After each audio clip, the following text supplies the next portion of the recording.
Welcome back to our Watch Before Surgery series. In this video, we're going to visit a patient 4 months after surgery. This patient had severe radiculopathy and nerve irritation, which did go away after surgery. Unfortunately, their sacroiliac joint is now the problem.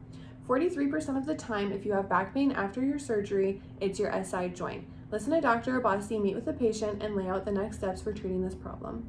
Finally, we can see people and see them smile. Yes. Excellent. Now, tell me about your pain before the surgery. Your surgery was about 6 months or 5 months? 5 months ago. It was January 27th. So yeah, not even 5 months. So soon to be 5 months. It started in October and I couldn't even stand or walk. Okay, and you had lots of pain on the right The side. right side, it was just shooting terrible pain. 1 to 10, how bad was the pain in the... 9 to 10. 9 to 10. Yeah. How is that pain? There is none, no more. Gone. Yeah. When did that pain on the right side go away? Right after your surgery. Right after the surgery. When I woke up. When you woke up, it went away. But then it was over on this side. Then it was on the other side. Yeah. And that is because I had to push the nerve on the left side to the side to go in.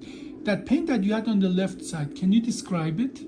It's like a shooting pain in my second toe there.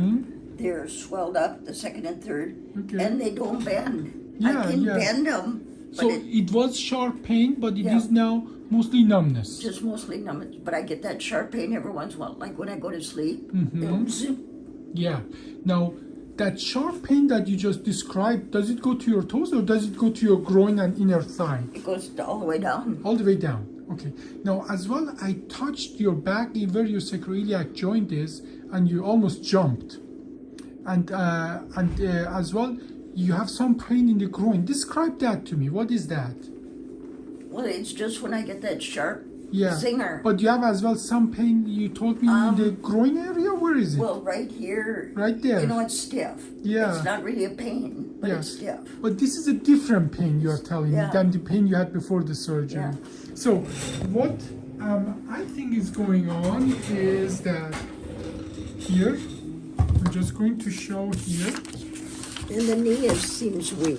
It's like the muscles aren't working. Yeah.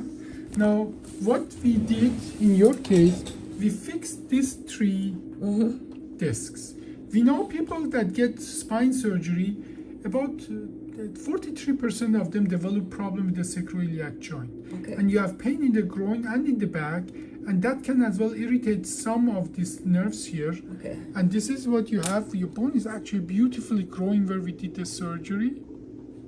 But in the sacroiliac joint, you have some sacroiliac disease. We know half of the people who have problem with the spine as well have problem with the sacroiliac joint. At this point, I think your nerve irritation that you had from the surgery is improving, but I think you have sacroiliac joint, and the way to deal with that is putting a needle in and putting steroid and numbing medication in. Literally, what happens then is that steroid sometimes can fix it, but the numbing medication for sure numb up the joint. And if the joint is the problem, that at least for the duration where the numbing medication is working, meaning half a day, 2, actually pain get better for a short period of time. And that part is diagnostic. The part that is therapeutic of that injection is that we put steroid in. So we are going to, I'm recommending to do multiple of those injections, because you generally, for us to be sure, we have to do at least 3 injections to have the same results, make sure that that's really the problem. So, but what I understand now, that the right pain, leg pain is gone, the back pain is, the one that you had before is gone, and you have a new pain that most likely is related to sacroiliac joint. You had the nerve irritation that going down to the foot, but that part is getting better now. Is that correct? How much of that is getting better comparing to right after the surgery? Oh, it's gotten a lot better. Since the surgery. But I still can't walk. Yeah, and that part as well might be related to the sacroiliac joint, because when you walk, you are putting stress on the sacroiliac joint.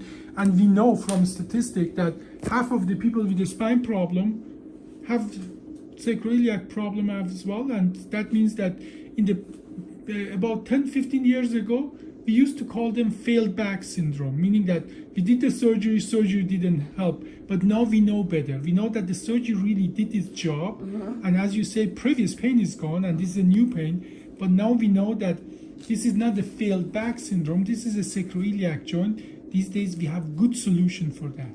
Okay. But first we need to do the diagnostic, okay? Okay. So that's exactly what we are going to do. We Okay. do diagnostic injections and which are as well therapeutic. And if that's a problem, sacroiliac fusion is a great option for that, okay?